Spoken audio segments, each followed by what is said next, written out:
Yo guys, welcome back to the channel. So today I am just going to do a quick video on how to turn off the collision assist on a 2017 to 2025 Suzuki Swift. This particular model is a Swift Sport, but it should be the same on whichever model Swift, as long as it's that generation. So the collision assist is basically the warning beeper that comes up every time you get close to something. Sometimes it's just a bit temperamental. It's great when it works, but there's a lot of times that it kind of buzzes when it doesn't really need to, and it gets a bit annoying. So I will flip the camera around now and show you how to turn it off.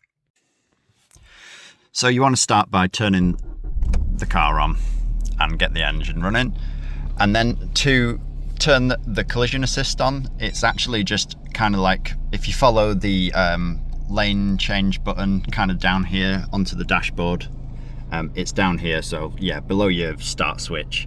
And basically to turn the collision assist off, all you have to do is touch this button here that's like two cars facing each other, and just hold it down until it beeps, and then on the dashboard you'll get the thing to say that it's off. And that is how to turn it off.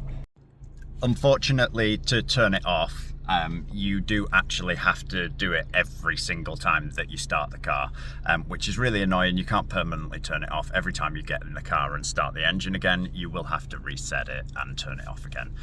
There isn't really a way around that, that I'm aware of. If there is, let me know in the comments down below.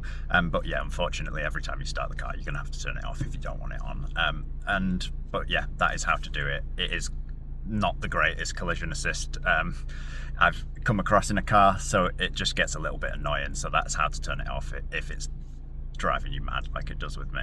So hopefully that's helped you. If it has, make sure you leave a like on the video and subscribe to the channel, and I will catch you in the next one. Peace out.